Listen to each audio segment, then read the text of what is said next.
Сиздердин саламаттыгыңыздарды ойлогон Ден соолук программасы кайрадан түз эфирде ЛТР каналында. Аны мен Сейит Амираев алып барам. Ардактуу телекөрүүчүлөр, бүгүнкү чыгарылышыбыздын темасы ара төрөлгөн балдарга кам көрүү. Дал мына ушул тема боюнча эгерде сиздерде кандайдыр бир суроолор болсо, сөзсүз түрдө байланышка чыксаңыздар болот. Байланыш телефондор 03822 код аркылуу 55732 жана ошондой эле WhatsApp номери дагы иштейт 0508 87 88 97 номери. Анда сиздердин жана биздин суроолорго жооп берүү үчүн атайын студиябызга конокторду чакырганбыз. Мен сиздерге тааныштырсам. Гүлнара Усманова Ош шаардык клиникалык ооруканасынын төрөт стационарынын гинеколог дарыгери. Жана ошондой эле кийинки коногубуз Гүлназик Калчаева Ош шаардык клиникалык ооруканасынын төрөт стационарынын жандандыруу бөлүмүнүн неонатолог дарыгери. Саламатсыздарбы? Студиябызга кош келипсиздер. Эң алгач эле айтсаңыздар, мына ушул наристелер айына жетпей же болбосо ара төрөлүп калышы эмне себептен болот? Эмне себептен ушул айына жетпей төрөлөт? Кош бойлуу кезинде көпчүлүк энелер азыркы мына биздин ушул заманда ара төрөлгөн балдардын саны аябай көп болуп атат. Бунун себептери көп. Биринчиден социально экономикалык жактан эне деген мындай витаминдүү тамактарды, жер жемиштерди убагында витаминди ичпегенден, например, фолиевая кислота, йодомарин деген витаминдерди ичиш керек. Кан оорусу, кандын аздуулугу аябай көп болуп атат. Канды көтөрө турган дарыларды ичпегендиктен организм баланы өзүнүн айына жеткирип бере албайт. Иммунитети аз болсо. Андан сырткары дагы ИЦН деген оору бар. ИЦН деген оору бул лично аялдын өзүнөн анча-мынча аялдарда кездешет. Ошондуктан дагы айына жетпей төрөлүп калат.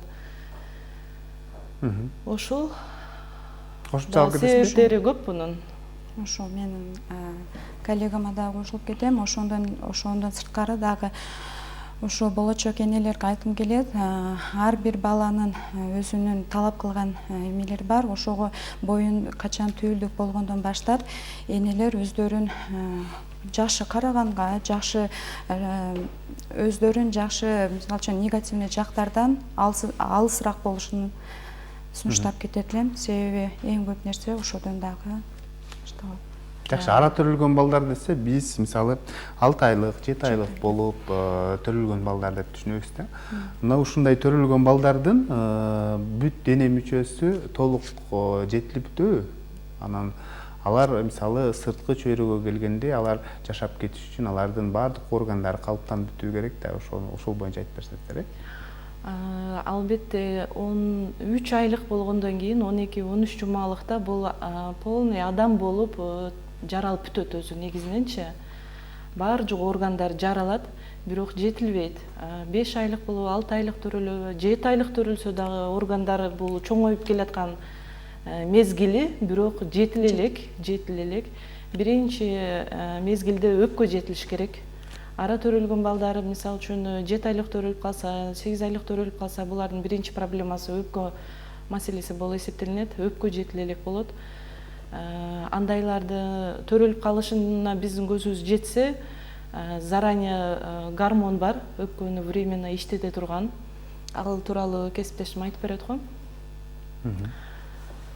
Ошол ара төрөлгөн балдардын ошо кесиптешим айткандай эле дем алуу органынан ошо өпкөсү көп учурда эмес, дайыма эле кездешет. Бул бала төрөлгөндөн кийин, айына жетпеген бала төрөлгөндөн кийин өпкөсү жакшы толук ачылбайт. Вот ошол себептен, себеби өпкөлөрдө гормон жетишпегендиктен мындайча айтканда май гормону жетишпейт. Вот ошондуктан баланын өпкөсү толук ачылбайт. Биз ошо биринчи маселеде бала кандай дем алып атат, дем алышы кандай, ошого карайбыз. Жана биздин азыркы учурда биздин клиникабызда ошо бюджетте сурфактант деген препарат бар. Биз атайын ошол сурфактант колдонуп баланын өпкөсүнө куюлат, бул аппаратка салынат. ошол себептен дальше ошол CPAP деген аппаратыбыз бар. CPAP деген аппаратыбыз бара бара баланын дем алуусуна жардам берип, өпкөнү ачышына жардам берет. Жакшы, мындай балдардын салмагы канча болот? Анан канча салмакта болсо, алардын жашап кетүүсүнө мүмкүнчүлүктөр көбүрөөк болот? Эми бул жерде ар кыл салмак болуп калат. Мисалы үчүн бизде ар кыл 500 грамм төрөлгөндөр бар, 550, көбүнчө 900 граммдыктар дагы жашап кеткен бизде практикабызда болгон, ушундай азыркы жактыбызда болгон. Салмагы ар түрдүү болот. Ушу акыркы эмелерде 500 грамм. Шансы көбүрөөк салмактар эми 2 килограммдан ашыгыраак болуш керек. Же болбосо 1 килограмм 800-900 2 килограммга жакыныраак болуш керек. Ошол балдардын почти органдардын баары жөө жетилген болот. Бир гана өпкөсүндө кичине проблема болот. Но аны дары дармектер менен поддерживать этип, убагында баягындай эмелерди берип турса, күбөзгө жаткырылып, жылуулукту камсыздап турса эле, уход жакшы болсо эле чыгып кетет. Шанс болот. Мына ушул ара төрөлгөн балдарга кам көрүү жөнүндө айтып берсеңиздер. Мисалы, айына жетип төрөлгөн балдарга да өзгөчө камкордук керек деп айтабыз да. Себеп дегенде бул эненин ичиндеги жашоодон сырткы чөйрөгө көнүш үчүн, адаптация болуш үчүн өзгөчө дарыгер тараптан, ошол эле учурда эне тараптан дагы өзгөчө көңүл буруу, өзгөчө кароо керек деп айтылат да. Ал эми ара төрөлгөндөр болсо бул 2 эсе камкордук талап кылат десек болот. Ара төрөлгөн бала төрөлүп жатканда азыркы биздин клиникада болуп жүргөн иштерде ара төрөлүп аткан балдарда заранее бизге эскертилет. Ошол жерде мисалы үчүн эне өзү төрөй турган болсо, операция эмес, өзү төрөй турган болсо, ошол төрөп аткан комнатанын температурасы 28 градустан бийик болуп, бардык балага жаалуучу пленка деп коебуз го, биз жал аяктарын бардыгын ысытып даяр кылып турабыз. Баланы төрөлүп, бала качан гана төрөлүп сыртка чыкканда состояниясына карап, ошол ысык температура, главный биз тепловая цепочка деп коебуз, ошондон тепловая цепочкадан узбаганга аракет кылабыз. Себеби баланы ысык кармаганга, температурасы ылдый болуп кетпегенге болушунча ошого көңүл буруп, баланын состояниясына карап, эгер бала ыйлап түшүп, же болбосо өзү дем алып атса, биз ошол ысык пленка менен эненин ичине жаткырып 2 саат эмес, эми эненин ичине жаткырып карап турабыз, пока бала эгер жакшы эле ыйлап, дем алып аткан болсо жаткырабыз. Эгер бала дем ала албай, көгөрүп түшкөн балдар болот, ошолорду биз алып, аны жандандыруу бөлүмүнө апарып, жанакы айткан процедураларыбызды улантабыз. Биринчи кезекте эми баланы алардан мурун биз стерилизация кылып, колубузду обязательно перчатки, маска, чепчик кийип кирип, ошол тепловая цепочканы, биринчи очередте ошо тепловая цепочканы терять этпешибиз керек. Себеби бала эгер температурасы түшүп кетсе, анда дальше жашап кеткенге үмүт азыраак болуп калат. Вот поэтому ошону биринчи очередте ошону карайбыз. Жакшы, анан ушул баара төрөлгөн балдарга, мисалы, камкордукта сөзсүз түрдө ооруканада шарттарда болуш керек да. Сиздердин ооруканаңыздар атайын ара төрөлгөн баларды кароого ылайыкташкан деп айтылат да, ушул боюнча да айтып берсеңиздер. Бизде ара төрөлгөн балдар азыркы мезгилде өтө көп кездешип атат. Эми көбүнчө мүмкүнчүлүктөр жакшы эле, мындай условиябыз жакшы эле, бирок эми көп төрөлүп атканда кээде мындай условиябыз кичине эме болуп калышы мүмкүн. Атап, в основном эмебиз бар, шартыбыз жакшы.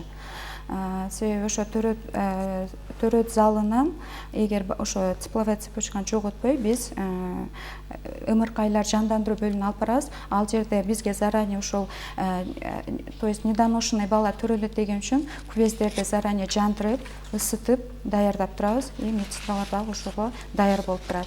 Бизге заранее эле айтылат, анан ошол менен барып эме кылабыз.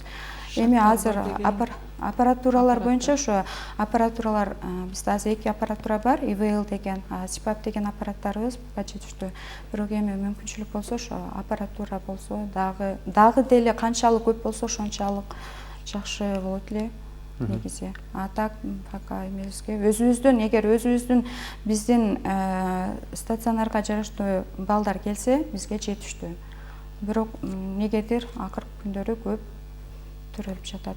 Себеби райондордон дагы келет, бизге перинатальный центр болгон үчүн райондордон башка төрөт стационарлардан келет. Вот ошондой эме. Жакшы, эмнеде деп билесиздер? Ушул ара төрөлгөн балдардын көбөйүүсү. Бул энелердин саламаттыгы начарбы? Же болбосо биз кандай десем, туура эмес тамактанабызбы? Анан дагы кандай себептер бар? Саламаттыгы начардан дагы болот, бирок аз эле пайызды түзөт ал саламаттык начарлыгы. Көпчүлүк энелер мындай физический нагрузка деп коет, өздөрүн аячпайт, оор жумуштарды кылат, оор нерселерди көтөрөт. Ошондон да козголуп калат, бир козголсо эле болду, артка кайтпайт ал нерсе. Ошондон дагы төрөп коюшат. Анан кийин химиялык эме жыттан дагы болот. Бул бензиндин жыты. Көпчүлүк энелерге мисалы үчүн бир витамин недостаток болсо, бир эмени требовать этип калат организм. Аялдар өздөрү айтып калышат, жанагындай бензин жытын аябай жактырам, же болбосо красканын жытын жактырам деп калышат. Жаман эме зыяндуу нерселерди талап кылып калат организм. Ал деген химия жыт аркылуу дагы козгоп коет. Ошон үчүн энелер аны билишпейт, жаккан нерсесин эле эме кыла беришет, ошого жакындай беришет. Анан кийин жана айтып кеткендей, аз кандуулук. Өзүндө кан жетиштүү эмеспи, ошого көңүл такыр бурулбайт. Өзүнүн организмине жетишип турса дагы балага жетпейт ал кан. Бала деген эненин организминен алат канды. Ошон үчүн аз кандуулуктан дагы көбүнчө организм уже баланы сыртка чыгарганы аракет кылып таштайт. Мен уже сени багылбайм дегендей признактарды берип козгоп таштайт. Ошондон да келип чыгат. Ошодон чыгат. Көпчүлүк учурда азыр в основном причина ошол эле болуп атат го дейм. Жакшы, кошумча алып кетесизби? Көпчүлүк учурда ушу аялдар азыркы немеде, мисалы үчүн мигрант болуп, Россия, Москва жергесинде болушуп, өз убагында эме үй бүлөлүк шартына байланыштуу баягы убагында учетко тура албай, качан гана төрөөргө жакын болгондо бизге келип калат. Анан ошондуктан ham өз убагында учетко туруп, катталып, чакырганда барып, убагында анализдерин тапшырып, ошо дарыгердин айткан милдеттерин аткарса, бул дагы бир плюс болуп эсептелет да. Көпчүлүк ошо мигрант болуп жүргөн ата-энелерибиз убагында учетко турбайт. Бир жагы ошол дагы эме. Ал эме учетко туруш керек, себеби ал өзү бала төрөй турган, ол будущий бир Кыргызстанга салым кошуп аткан эне болгондуктан, ар бир эне ошо түүлүк болгондон баштап ойлонуш керек. Ойлонуп, өзүнө көбүрөөк көңүл буруш керек да. Ошону айтат элем. Көбүнчө ошо кош көңүл болуп калышат. Жакшы, анан дагы сөзсүз түрдө каттоого тургандан кийин ал жерден дарыгер ошол төрөгөнгө чейин иче турган дары-дармектерди жазат да. Ошол дарыларды дагы дайыма өз убагында кабыл алып жүрүүсү шарт да. Мына ушул дарылардын маанилүүлүгү жөнүндө айтып берсеңиз. Маанилүүлүгү мисалы үчүн бул йодомарин деген дары сөзсүз түрдө жазылат. Бул йод биздин мына щитовидная железа деп коет, ошодон бөлүнүп чыгуучу зат. Бул деген организмге эң керектүү эме зат болуп эсептелинет. Биздин энеден бөлүп чыккан йод бул эненин гана органдарына талап кылган гана количестводо бөлүнөт. Балага отдельно бөлүнбөйт да ал. Балага өтө аз барып калат, ошон үчүн кошумча бул жактан ичип туруш керек балага жетиштүү болуш үчүн. Анан фолиевая кислота деген витамин сөзсүз түрдө жазылат. Фолиевая кислота бул баланын нервный системасына отвечать этет.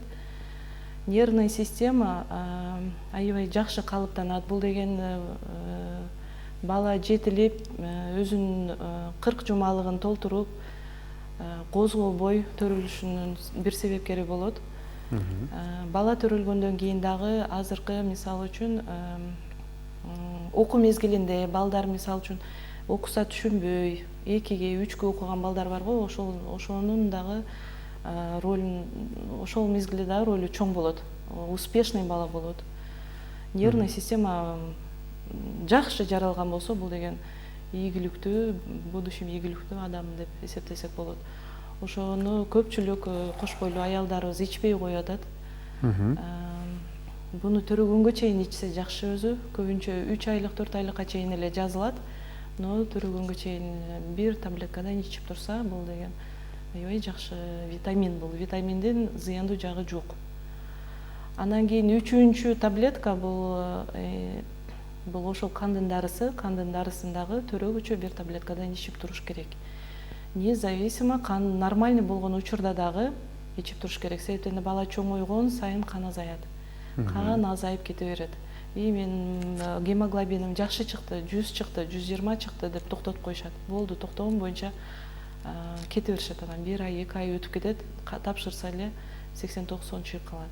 Ал уже кеч, уже козголуп калган, уже төрөлүп калат бала.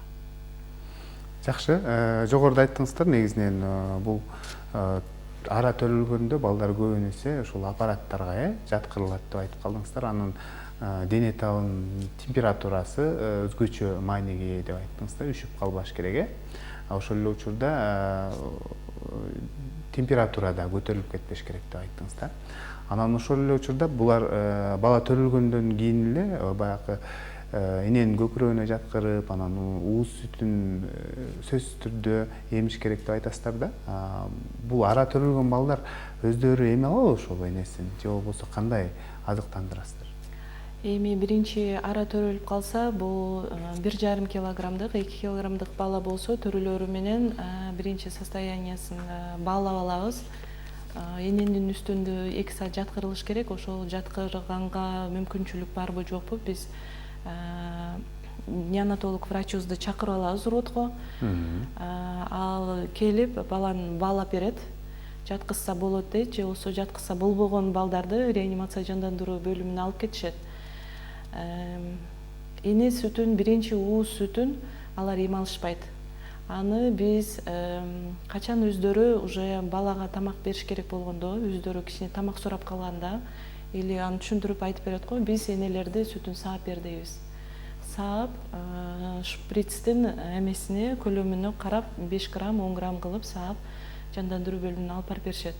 Ал жакта детский медайымдар өздөрүнө керектүү өлчөмдү алат дагы, анан кийин тамактандырат. Через зонд аркылуу. Ошол ара төрөлгөн балдар эми 1 килограммдан ылдый 2,5 килограммга чейин бул ара төрөлгөн балдар болуп, недоношный болуп эсептелет.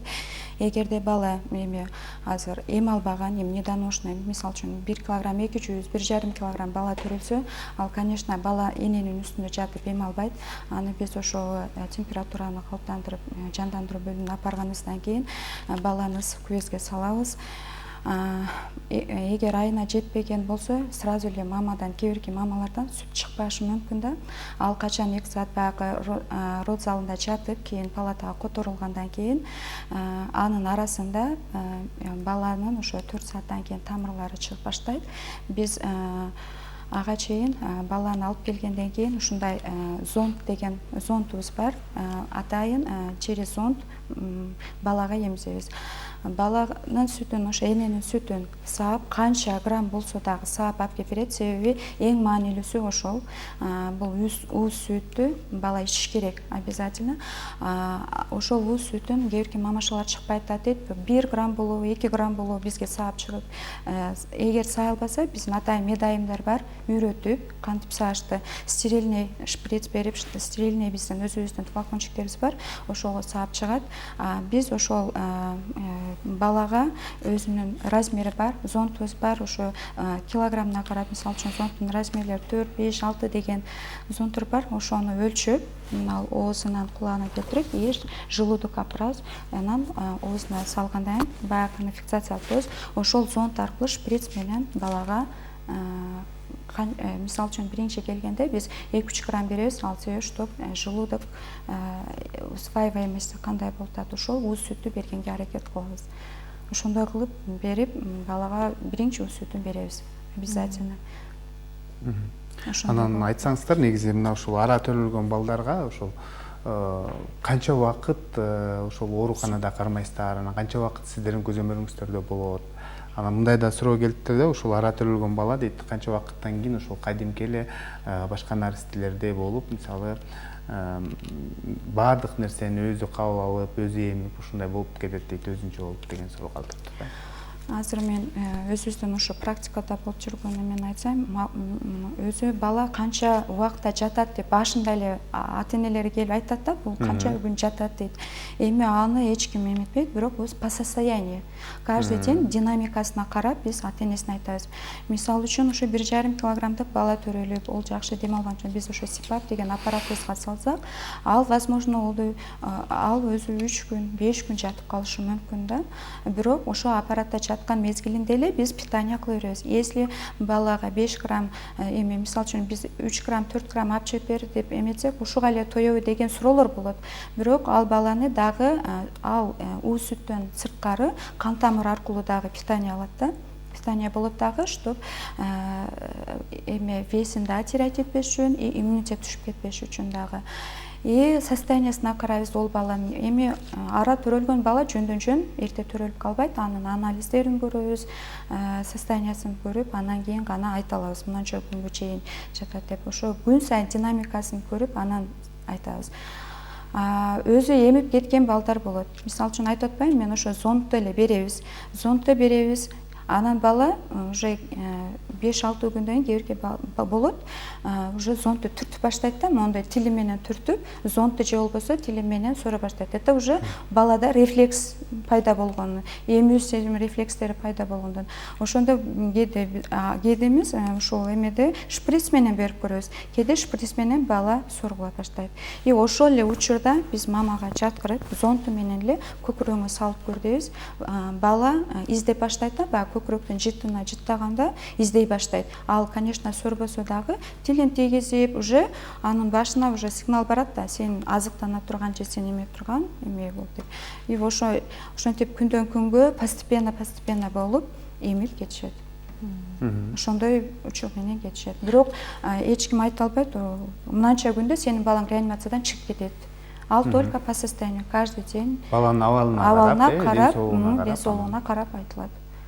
Жакшы. Демек, анын баланын ден соолугун карап турасыздар дагы, анан канча убакыт болсо, ошончо убакыт сиздер карап бересиздер. Анан үйгө баргандан кийин эле сиздердин көзөмөлүңүздөрдө же болбосо үй бүлөлүк дарыгерлер борборун өткөрүп бересиздер? Биз азыр жандандыруу бөлүмүндө биз ошо аппаратта жаткан болсо, кислород зависимый болуп, балага кислород, кошумча кислород керек болсо, биз ошол жандандыруу бөлүмүндө качан бала кислороддон чыгып, сүтүн ичип атканда бизде дагы отделение бар, патология новорожденных, то есть экинчи недоношенный отделениябыз бар. Биз ал жакка которобуз, и ал жакта сүтүн берип, ошо зонддон чыгып, вес алып кеткенден кийин гана үйүнө жиберилет. То есть биз реанимациядан сразу үйүнө жибере албайбыз. Дагы бир отделениябызга бөлмөбүз. Андан кийин алар ошол отделенияда, недоношенный отделениябызда сүт эмип, то есть зонд эмес, через шприцпи, каждый день вес кошуп атса, 30 грамм, 20 граммдан каждый день ал веске тартылат да, каждый день кошулатса, динамикасы улучшение болсо, андан кийин выписывать этет. Бирок сөзсүз ошо кайсы поликлиникага карайт, ошолорго айтылып, андан ары алардын көзөмөлүндө болот. Жакшы, мындай деген суроо келиптир. Саламатсыздарбы? Ара төрөлгөн балдарга дейт, вакцина берилеби же берилбейби деген суроо калтырды да. Вакцина эми ошол мисалы үчүн баланын, мисалы үчүн ошо БЦЖ, ВКВ деп эметилет, аны дагы ошол баланын абалына карап берилет. Себеби иногда баланда башында проблема болуп калат, кровоизлияние чыгып калышы мүмкүн. Качан гана баланын неврологический ошо жакшыртканда гана берилет. Ага чейин БЦЖны сразу берилбейт. Демек, вакцина алыш керек. Убакытты өткөрүп, сөзсүз убакытты өткөрүп. Эгер үйүнө чыгып кеткен болсо, мисалы үчүн бизде ошо БЦЖны сайылбай 2 килограммдык, 1,5 килограмм, 2 килограммдыктар чыгып кеткен болсо, кийин ал жака барып невропатологдон дагы алышат, сөзсүз алардан дагы консультация алышат, и кайра келип алып кетишет бизден. Кайсы жерде төрөлгөн болсо ошо. Ара төрөлгөн балдар көбүнесе кайсыл оорулар менен төрөлүп калышы мүмкүн балдар, наристелер? Төрөлгөн бала кайсы оору менен ооруп калышы мүмкүн? Эми биринчи ошо айтып атканыбыздай дем алуу, ошо биз СДР деп коебуз, дыхательная недостаточность. Биринчи очередь ошол болуп калышы мүмкүн. Балада анан ВПР деп ошо неме болуп, порог развитиясы болуп калышы мүмкүн, врожденный. Башында кровоизлияние болуп калышы мүмкүн, гипоксия менен төрөлгөн үчүн ар кандай эмелер болуп. Көпчүлүк учурда бирок СДР болот. Көпчүлүк учурда СДР ошо дыхательная недостаточность болуп, жакшы дем ала албагандыктан, жакшы жетилбеген үчүн демди толук 100%, 90% дем алыш керек да. 100 эмес, 90дон бийиги. Ошону толук өпкөнү кислород менен камсыздай албагандыктан, ошол оору көбүнчө. Эң биринчиси ошо. Жакшы, мындай деген суроо келиптир. Саламатсыздарбы? Менин балам ара төрөлгөн дейт, бирок азыр иммунитет алсыз, анан өзү арык жүрөт дейт да. Кантсем ошо иммунитетин бат көтөрөм деген суроо калтырыптыр. 2 жаштан өтүптүр да. Эми ошол 2 жаштан өтүп калган болсо, азыр эмне менен кормить этет, эгер эненин сүтү менен кормить этсе, жана эми иммунитетти көтөрө турган азыр көптөгөн витамин, комплекс эмелер чыгып калган. Кайрылса, эми азыр мен көрбөй туруп муну кылсаңыз жакшы болот дей албайм. Ал баланы көрүп, анан гана тияна кайтыш керек да. Себеби азыр көрбөй туруп мен мындай десем, ол баланын башка жагына жакпай калышы мүмкүн. Ошондуктан эгер болсо учет турган кайсы жерге кайрылат, ошо дарыгерлердин эметсин болбосо, эгер эметпесе бизге кайрылса болот. Бизге эмес, эми бизде мисалы үчүн 28 күнгө дери деп мурун каралчу. Азыр недавно ушундай балдар көп төрөлгөнүнө байланыштуу биз сырттан келген балдарды карап айтабыз. Азыр ошо детский областноюбузда УПН деген отделение ачылган. Ошол жака жибертабыз. Бизден чыккандан кийин ал сырттан келгенде кандай оору менен келсе, например, пневмония, азыркы ситуацияга байланыштуу пневмония менен келип калса, бизде стационарыбызда жаткан али роддомдон чыгып кете элек балдарга бул жугуп калышы мүмкүн деп биз ошол коопсуздукту кармап сырттан келген балдарды карай албай атабыз. Эгер бул мама өзүнүн эметиси болсо, ошо телефон номерибизге байланышып, өзүбүзгө, лично өзүбүзгө байланышса, өзүбүздүн консультациябызды айтабыз. Жакшы, сиздердин айткан кеңешиңиздер дагы да жеткиликтүү болсун деп биз атайын роликтерди да даярдап коебуз. Анда дени сакыбала рубрикасына көңүл бурсак, андан соң кайрадан жолугушабыз. Биз менен бирге болуңуздар.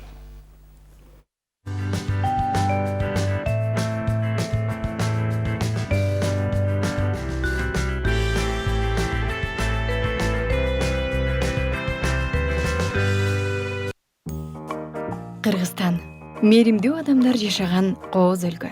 Бойдун кичине болушу Кыргызстанда да орун алган ааламдык көйгөй.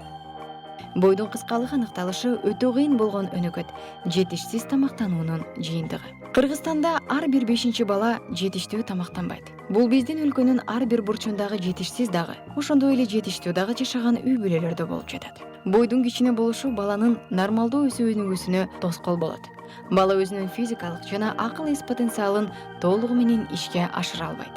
Бойдун өспөй калышына өз учурунда көрүлгөн иш-аракеттер аркылуу ал көйгөйгө бөгөт кое ала тургандыгыбыз жагымдуу жаңылык болуп саналат. Саламаттыкты сактоо министрлиги аялдарга жана балдарга алардын өмүрүндөгү эң маанилүү мезгил ичинде колдоо үчүн 1000 күндөгү мүмкүнчүлүктөр терезеси аттуу мамилесин пайдаланат. 1000 күн бойго бүткөн учурдан тарта төрөгөнгө чейин, төрөлгөндөн тарта бала 2 жашка чыкканга чейин мезгилди камтыйт. Кош бойлуу учурда аял жашылча жемиштерди, ошондой эле майсыз эт, жумуртка жана балыкты көбүрөөк жеши керек. Эне менен баланын саламаттыгы үчүн эне күн сайын медициналык кызматкерлер тарабынан акысыз бериле турган темир камтылган таблеткаларды ичүүсү зарыл. Төрөлгөн учурдан баштап 6 айга чейин баланы бир гана эмчек сүтү менен багуу керек. Эмчек сүтү менен гана багуу балага эмчек сүтүнөн башка эч нерсе берүүгө болбой тургандыгын билдирет. Ал гана эмес, суу берүүгө да болбойт. 6 айдан баштап эмчек эмизүүнү уланткыла жана кошумча тамак киргизгиле. 6 айдан баштап 2 жашка чейинки мезгил баланын акыл эс жана физикалык өнүгүүсү үчүн абдан маанилүү.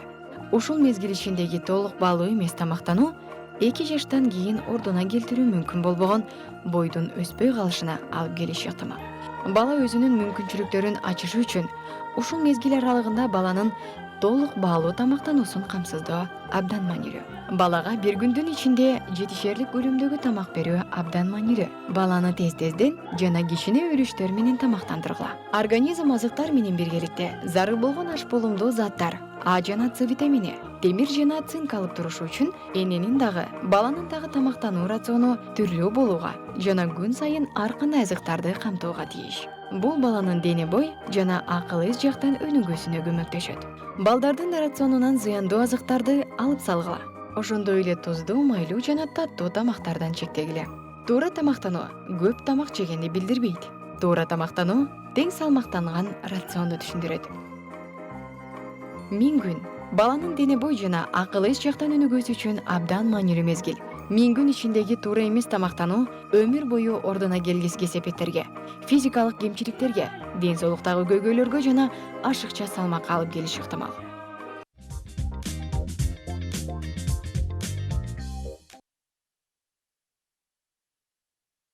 Көрүүчүлөр, сиздер ден соолук программасын түз эфирде көрүп жатасыздар. Бүгүн биз ара төрөлгөн балдарга кам көрүү жана эмчек сүтүнүн пайдалуулугу жөнүндө маектешип жатабыз. Эгерде сиздерде кандайдыр бир суроолор болсо, сөзсүз түрдө байланышка чыксаңыздар болот. Байланыш телефондор 032 аркылуу 55732 жана ошондой эле WhatsApp номери дагы иштейт 0508 87 88 97 номери. Маегибизге кайрылып келсек, айтсаңыздар, мына ушул эненин сүтүн айттыңыздар да, уус сүт сөзсүз түрдө эмиш керек, анан эне дагы бат-баттан ушул эмизип туруу бул талапка ылайык дедиңиздер да. Ушул эненин сүтүнүн баалуулугу жөнүндө сөз баштасак.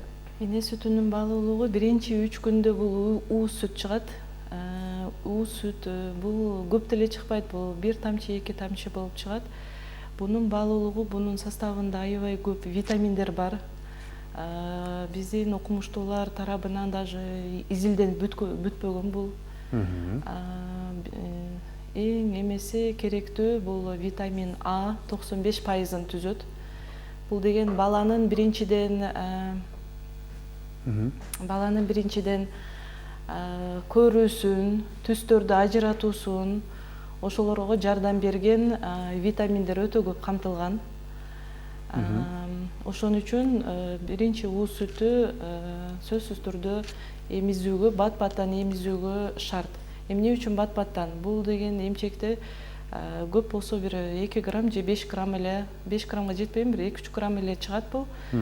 Бирок ар жарым саатта пайда болуп турат. Көпчүлүк энелер бир эмчегин бергенден кийин 1 саатка чейин эмизип отура беришет.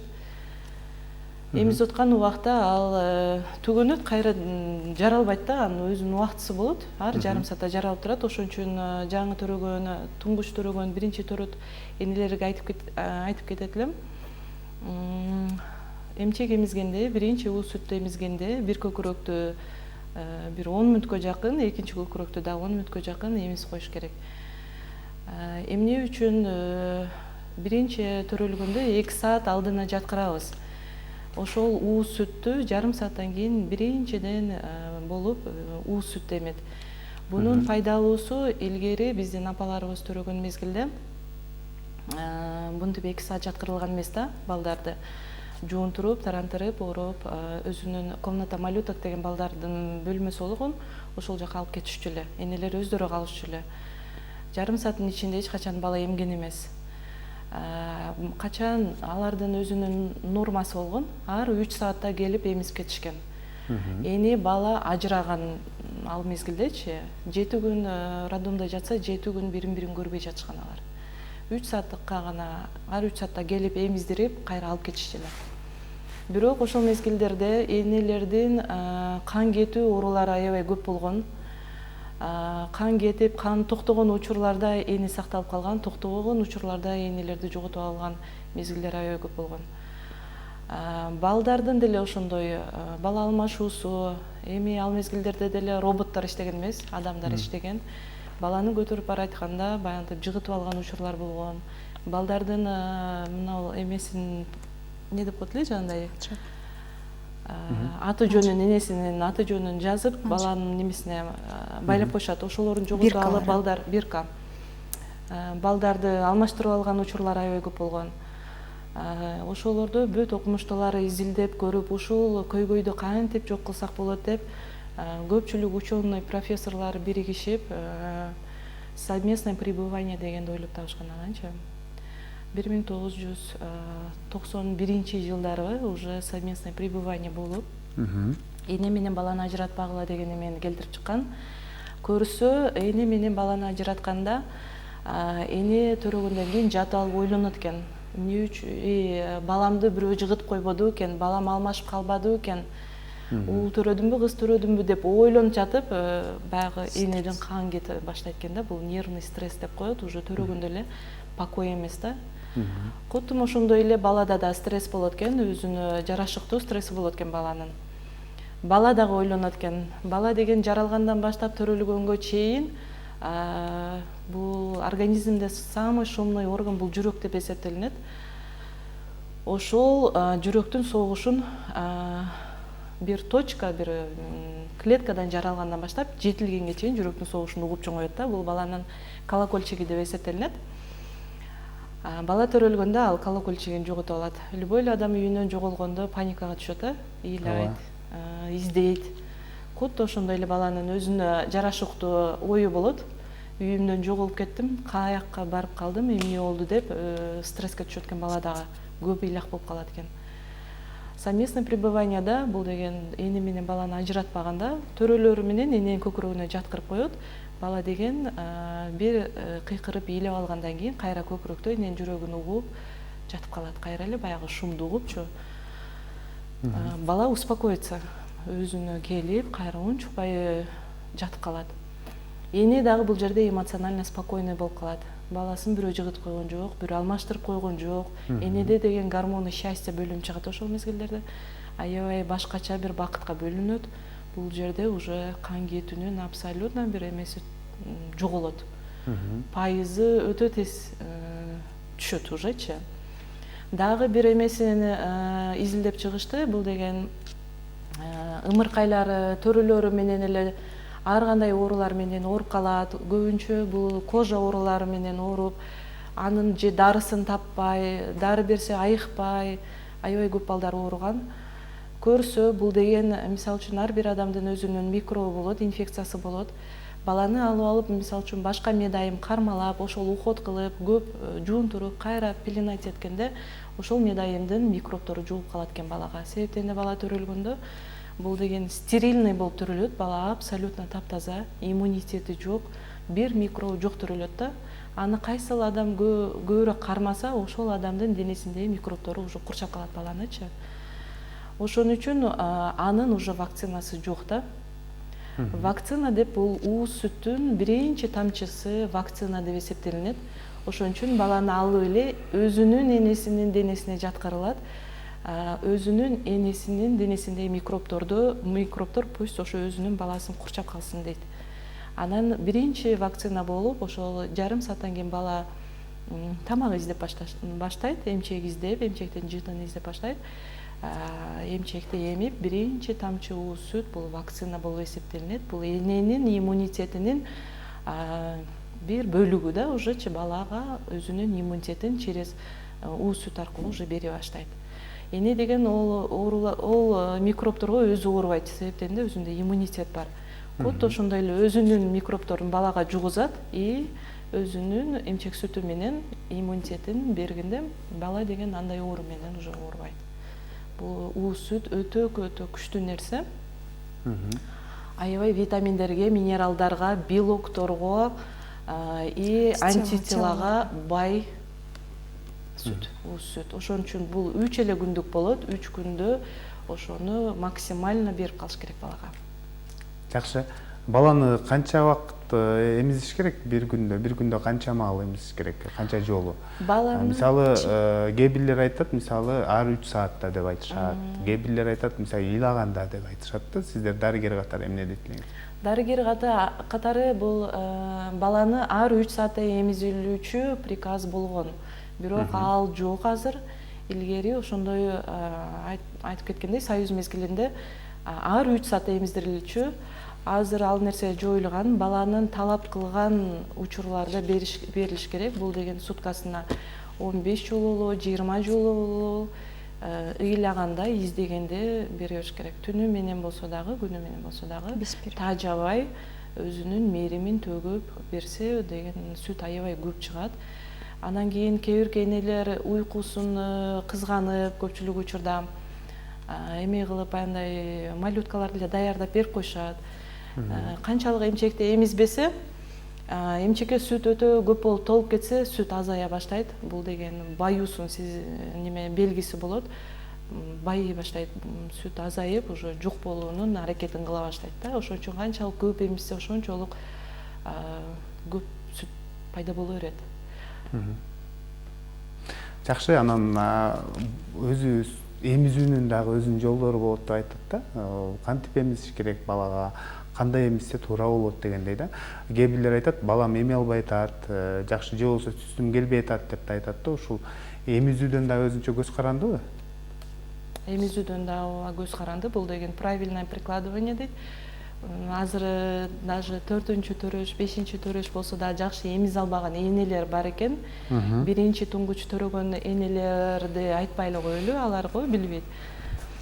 Бунун өзүнүн правиласы болот. Правиласын эми мен мындай эме алганча келбеппин, кукламды көрсөтөт элем. Мындай көрсөтө берейин, баланы деген бир эле кол менен кармаса болот. Баланын башы могул жер подушка деп эсептелинет, жумшак жер. Башын коюп, баш менен моюнга туташкан жерин коебуз дагы. Мына колдун узундугу бел менен өтүп, манжага толуп, алаканга толуп, көчүгү кармалат, мондай кылып. Анан кийин баланы өзүнө каратат. Баланын курсагы менен эненин курсагы тийиш керек. Өзүнө каратып, анан кийин баланы кысып кармаш керек. Мына көкүрөккө тегиздеш керек. Көпчүлүк балдарын монтип отургузуп алат. Бутуначы ал туура эмес. Көчүгүн өйдөгө көтөрүп, көкүрөк тегизбей, баланда тегиз кармаш керек. Кармап, анан бир кол бош калат. Кээ бирки энелердин көкүрөгү аябай сүткө толгондо аябай чоң болот. Чоң болгондо баланы эмизүү кичине ыңгайсыздандырат. Ошон үчүн бир кол бошотуп туруп, бир кол менен только көкүрөктү управлять этиш керек. Түздөш керек. Баланын оозуна эмчекте эки түс болот. Бул ак түсү бар, кара күрөң түс болот. Күрөң түстүн ореола деп коебуз. Ошол ореоланын баарын баланын оозуна салыш керек.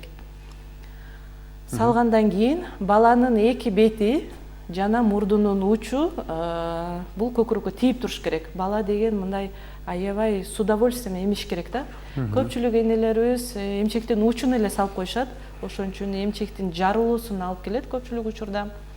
Жарылганда эле эмчегин уже көкүрөгүн бергиси келбей калат балдарга. Бергиси келбей эле анан башка уйдун сүтүн, эчкине сүтүн өткөзүп жүрүшөт эрте элечи. Ошон үчүн строго эч кандай суу берилбей, башка дополнительный докорм кылбастан 6 айга чейин баланы эмизиш керек өзү. Жакшы эмизип, туура кармагандын белгиси болот. Бала деген оозун чоң ачып, уже сүттү жутуп аткан немеси билинет. Эне деген эмизип аткан мезгилде бирөөгө сүйлөбөй, башка нерсеге алаксыбай, баланы карап, көп болсо жарым саат кармап отурса бала тоет. Балага көңүл буруп, эмизиш керек. Жакшы, анан мындай деген суроо калтырыптыр. Жатып алып эмизген бул туурабы, туура эмеспи депчи. Жатып алып эмизген туура эле. Жатып эмизсе дагы болот. Жатып эмизгенде деле ушул эле тактиканы кылат. Жатканда аябай жакшы болот, кайрачы. Эне дагы түз, бала да түп-түз бир уровеньде болушат. Ошол эле ореоланы полностью салып, баланы бир колу менен өзүнө катуу кысып кармаш керек. Себептен де бала какай берет анда. Бош кармалып калса эле бала какайт дагы өпкө жагына кетип калат сүт. Жакшы неме кылса эле эмизсе болот. Жакшы айтсаңыздар, анан мына ушул балдарды кароодо өзгөчө эмизиш керек деп айттыңыздар да. Анан ошол сүт эмизгенде мен сүтүм жагымсыз деген дагы мындай ойлорду угуп калабыз да, чындыгында эле жагымсызбы? Анан кээде мисалы сүт көп болгон учурда бала алдыңкы сүттү эле эмип анан тоюп калат экен да. Бул дагы туурабы, кандай кылып азыктандырыш керек? Сүт эч качан жагымсыз болбойт. Эгер бала эмчектен, көкүрөктөн мындай отказ кылып калса, эмгиси келбей, бул деген питанияны оңдош керек. Тогда эне деген мисалы үчүн башка бир нерсени көбүрөөк жеп коюп аткан болот. Питаниясын оңдоп, башка нерселерди жеп көрүш керек. Себептен ар бир жеген нерсе бул көкүрөк сүтүнө барат. Ар бирин мөмө жемиштерден көбүнчө суук келе турган мөмө жемиштер бар. Ал деген баланын ичегилерин аябай оорутат. Ошон үчүн бала уже отказ кылып калышы мүмкүн, ичегин көптүрүшү мүмкүн. Ошол мезгилдерде эле питаниясын өзгөртсө болот. Себептен эне сүтү эч качан жагымсыз болбойт. Же бир башка бир балада бир оору пайда болгонун сезсе болот. Баланы текшертиш керек болбосо, эмне үчүн отказ кылып атат. Анан экинчи сурооңуз кандай эле? Алдыңкы сүттүн менен. Алдыңкы сүт. Бул деген көкүрөктө сүт аябай көп келген мезгилде бир көкүрөктүн жарым эле сүтүнө тоюп калат бала. Тоюп калат. Алдыңкы сүттөрүн эмизе бериш керек. Алдыңкы сүт менен арткы сүттүн айырмасы жок, бирдей эле. Бала эми атканда клеткалардан моментально сүт пайда болуп турат. Ошон үчүн ар бир клетка бирдей сүт чыгарат. Бала курсагы тойгондон кийин калган арткы сүтүн саап салыш керек. Мүмкүн болушунча ошону саап таштаса, кайра жарым саат, жок 2-3 сааттарда кайра толуп сүткө эме болуп калычы, баланын курсактары деле ачып калат. Но биринчи айга чейин ушу жарымын эле эмет, но 1 айлык, 2 айлык болуп калгандан кийин уже бир көкүрөктү полный эле эмип курсагында эме болуп калат. Жакшы, анан кээ бирлер мисалы ошол бир көкүрөгүн эле эмизип, анан экинчи көкүрөгү калып кетет экен да, анан кичине ооруксунтуп, ыңгайсыздык жараткан учурлар болот экен да. Бул боюнча да кеңеш айтып өтсөңүздөр. Экинчи көкүрөгү калып кеткенин ошол саап коюш керек. Сөзсүз түрдө саап коюш керек. Саабай койсо экинчи көкүрөктө уже сүт кийинкисинде аз келе баштайт. Биринчисин айттым го, биринчисин эмгенде эле жарым калып калат, аны да саап салыш керек, экинчисин сөзсүз түрдө саап коюш керек. Кийинки тамак сурап калган мезгилде балага экинчи көкүрөктү берип, бул жакты саап салыш керек. Бул деген баланын 2 айлыкка чейинки бул көйгөй жарата берет. 2 айдан кийин бала уже 2 көкүрөктү тең эмип калат, бир көкүрөккө тойбой калат. Ошон үчүн ошого чейин сүтүн азайта койбой саап туруш керек. Сааган сайын сүт көп чыгат. Сүт жарала берет. Саабай койсо эле болду уже. Экинчи көкүрөк көлөмү да кичинейип баштайт уже. Жакшы, анан кээ бирлер айтат, мага сүт келбей атат, мен кошумча тамак берсемби, же болбосо моундай жайдын аптаптуу ысык күндөрүндө суу берсемби деген суроолор менен көп кайрылат да. Көкүрөккө кээ бир энелерде сүт өтө аз келет. Ага бала тойбой деле калышы мүмкүн. Аны өзү көрүш керек. Бала эмчек эмип бүткөндөн кийин, 2 эмчегин тең эмизип бүткөндөн кийин дагы бала көкүрөк издей бере турган болсо, кыйлай бере турган болсо, анда докорум деп коет. Сүт даярдап өзүнчө ошол сүттөн докорум кылып бериш керек. Биринчи 30 грамм, 50 грамм берип көрүш керек. Өзүнүн керектүүсүн ичет, калганын бала тили менен түртүп чыгарып коет. Бирок докорум десе эле көпчүлүгү эмизбей туруп эле ошону жасайт дагы берип коюшат. Зеригишет көбүнчөчү. Андай кылбаш керек. Андай кыла турган болсо 2 күн, 3 күндүн ичинде эле, бул деген көп убакытты талап кылбайт, эмчектен полностью отказ кылып коет бала. Уже эмчекти эмбей коет. Башка даамды татып калгандан кийин. Ошон үчүн сөзсүз түрдө 2 көкүрөктү тең эмизип бүткөндөн кийин тойбосо докорум кылса болот. Кошумча айтып кетсем, ошо энелер аз сүт болуп, сүтүм азайып, балам тойбой атат деп калышат. Мисалы үчүн биздин практикабызда ошол ара төрөлгөн балдар болуп атпайбы, алар сразу эмбегендиктен эненин сүтү кайтып кетиши мүмкүн. Бирок ошол моментте биз энени чакырып, баланы если кислород биз через маска деп коебуз, мондай маска. Эгер ошол абалда болсо бала, биз эне менен баланы энеге көтөртүрөбүз. Этот метод кенгуру деп коебуз. Канчалык бала эненин жанында болуп, эмчегин жыттаса, ошончалык эне менен баланын өзү эне сүтүн эмген балада эне менен баланын ортосунда бир мээрим, катуу байланыш болот. Биз когда ошо баланы ушинтип метод кенгуру дегенибиз менен кылганда эне дагы балага мээрим берип жакшы эмелер меткенде энеден ушундай Аллах ушундай жараткан экен, сүт келе турган сүт өзүнчө пайда болот да көбүрөөк. И вот если доношенный эле бала төрөлүп, канчалык эне эмизген сайын өзү сүт ошончалык пайда болуп келет да. Анан эми бул баягы эң акыркы эле мындай биз эми көбүнчө докорм деп совет деле эметпиз, бирок бул эми айла жоктун же бир эненин мындан келе сал өзүн эме кылгандан баягы көкүрөк формасын кармайм дегендер көбүнчө ушул методко өтүп алат да. Бирок бул докормду кылганда баланын ички организмине күч келиши мүмкүн, оор келиши мүмкүн. Эми эненин сүтүндөй ошо молозия деп атабыз го, одой эч кандай бир ушунчалык молозиядай даамдуу тамак жок экен да. Эң даамдуу, эң күчтүү, эң балага керектүү витамин, ферменттер ушул молозия сүтүндө экен. Бала канчалык эненин сүтүнө тойсо, ошончалык иммунитети күчтүү болот экен. Көптөгөн ооруларды, мындай жугуз ооруларды бала принимать этпейт экен да. И эмчек эмген бала менен эмчек эмбеген баланын айырмасы ушу иммунитети. Эмчек эмбеген бала көбүрөөк ооруйт. Көбүрөөк көпчүлүк ооруларга чалдыгат. Айыгышы дагы кыйыныраак болот. Эгер эмчек эмип сүткө тойгон баланын оорушу и сакайтыргышы дагы, айыгышы дагы тез болот да. Ошон үчүн эненин сүтүн көбүрөөк эне сүтүнө көтөрүш керек бала.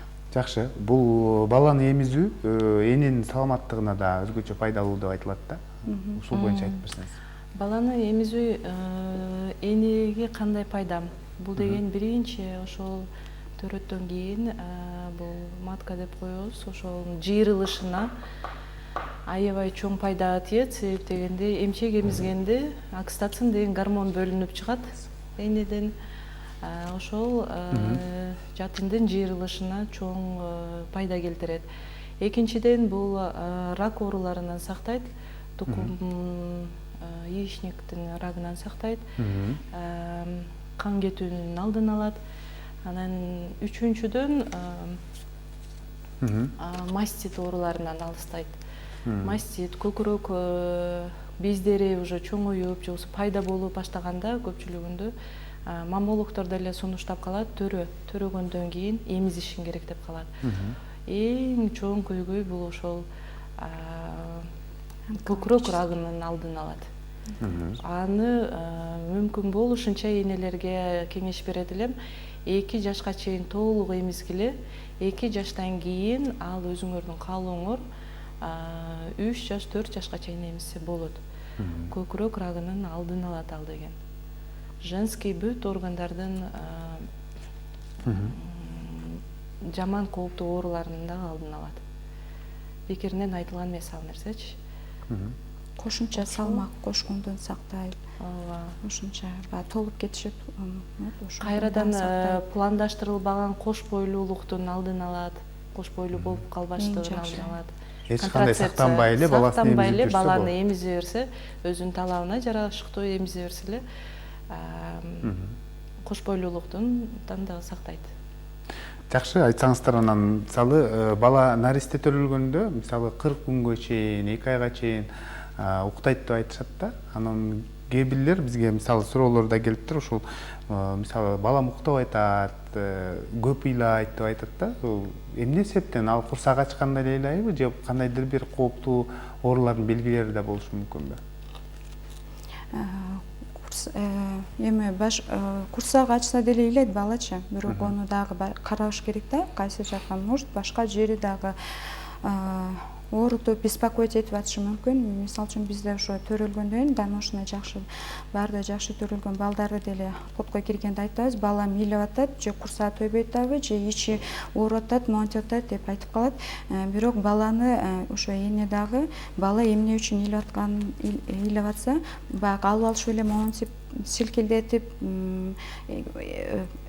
тилде төшөт да.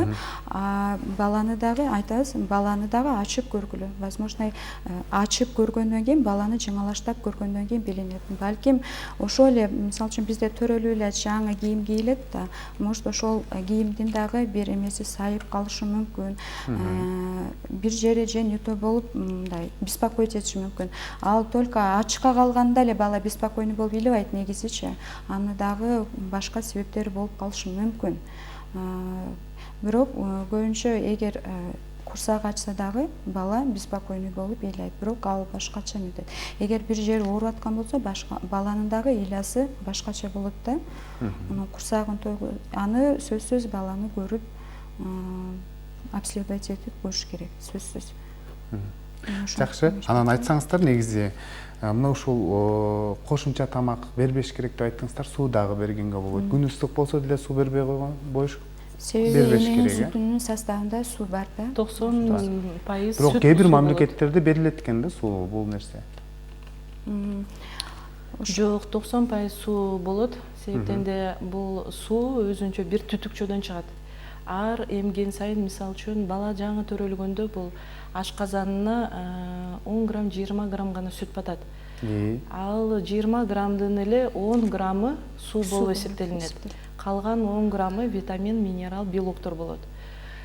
Ошо канчалык өзүнө 50 грамм алса, 50 граммда 25 граммы суу болот да, 25 граммы калган заттар болот.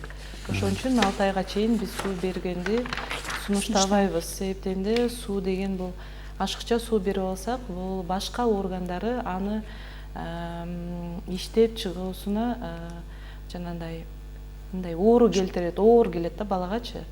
Кыйналат, органдары кыйналат, себептен де ашыкча бул передоз деп коет, ашыкча суунун көлөмү киргени уже болбойт. Жакшы, анан наристелерге кээде энеси өзү тойгозо албай атса, мисалы эчкинин сүтүн, анан уйдун сүтүн да берет да, бул туура эмеспи? Уйдун сүтүн берсе болот, бул как докорм, бирок бул дагы 6 айдан кийин 6 айдан кийин сунушталат. 6 айга чейин баланын органдары өтө назик болот. Өтө назик болот. Бул только эненин гана пайдалуу, эненин гана сүтүн сиңире ала турган абалда болот. 6 айдан кийин баланын органдары бирке жетилип калат. Башка азык заттардын дагы составында химиялык элементтерди дагы сиңип, обработка кылып чыгара турган деңгээлге барып калат. Ошон үчүн 6 айдан кийин сунушталат. Бирок буну как докорм кылып бериш керек. Эненин сүтү өзүнүн сүтүнө тойбой калса, кичине кошумчалап уйдун сүтүнөн берип койсо болот, эчкинин сүтүнөн. Жакшы. Ардактуу телекөрүүчүлөр, бүгүн бизде конокто Гүлнара Ысманова, Ош шаардык клиникалык ооруканасынын төрөт стационарынын гинеколог дарыгери. Жана ошондой эле кийинки коногубуз Гүлназик Калчаева, Ош шаардык клиникалык ооруканасынын төрөт стационарынын жандандыруу бөлүмүнүн неонатолог дарыгери болду. Сиздерге рахмат айтабыз, атайын убакыт бөлүп, жалпы телекөрүүчүлөргө бүгүнкү тема боюнча жакшы маалыматтарды айтып бердиңиздер. Ийгиликтер болсун. Ушун менен ден соолук программасы өз соңуна келип жетти. Аны мен Сейит Амираев алып бардым. Кайрадан эфир аркылуу амандашканча сак саламатта туруңуздар.